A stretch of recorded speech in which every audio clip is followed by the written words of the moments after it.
Bienvenue dans une nouvelle ère. C'est l'ère de la révolution technologique, numérique. Connecté, hyper connecté partout dans le monde à chaque seconde sur des toiles virtuelles.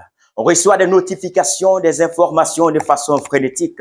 Sur ce vaste réseau interplanétaire et planétaire, Facebookers, TikTokers, utilisateurs, ça repère. Parfois on se perd et on se retrouve dans les calvaires. Sur nos écrans, on pleure des larmes, des douleurs, des malheurs, des tristesses et des détresses. Sur le digital, notre avenir devient de plus en plus fatal. Escroquerie financière, cybercriminalité, usurpation d'identité, harcèlement, détournement, violation sans condition de notre vie privée, de notre intimité. Les dangers auxquels on s'expose quand nos données à caractère personnel ne sont pas protégées. Mais pourquoi affronter les dangers quand on sait qu'on peut l'éviter? Pourquoi manger la nourriture quand on sait qu'elle est empoisonnée? Sur les réseaux sociaux, on like, on commente, on partage nos photos, nos vidéos, sans réfléchir, sans penser aux conséquences que cela pourrait causer. Sur les réseaux sociaux, sans sécurisation, on reçoit les invitations des inconnus tout en oubliant que c'est l'inconnu qui est capable de publier nos photos nues. Sur les réseaux sociaux, combien de personnes ont gâché leur vie, combien de personnes ont vu leur réputation salie, combien de personnes ont perdu leur dignité, leur intégrité.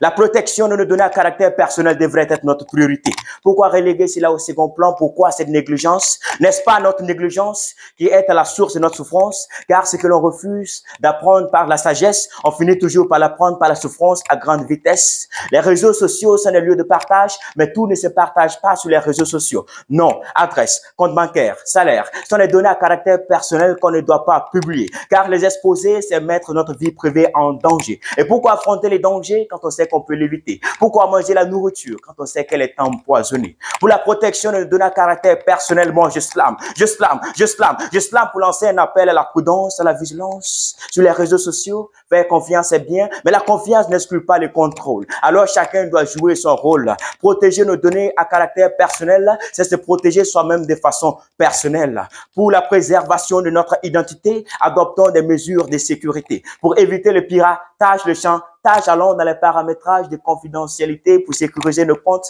Mon frère, ma sœur, tonton, tanti, à vous tous qui m'écoutez, avant de publier quelque chose sur les réseaux sociaux, il faut réfléchir 1000 fois et faire toujours le bon choix. Oui, avant toute communication, vérifions toujours l'information entre les conseils qui conseillent, les souffrances qui conseillent. Moi, je préfère les conseils qui conseillent. Et si l'on refuse d'être les acteurs de notre propre sécurité sur le digital, on finira par être les spectateurs de notre propre malheur. Et ça, c'est fatal. Slam.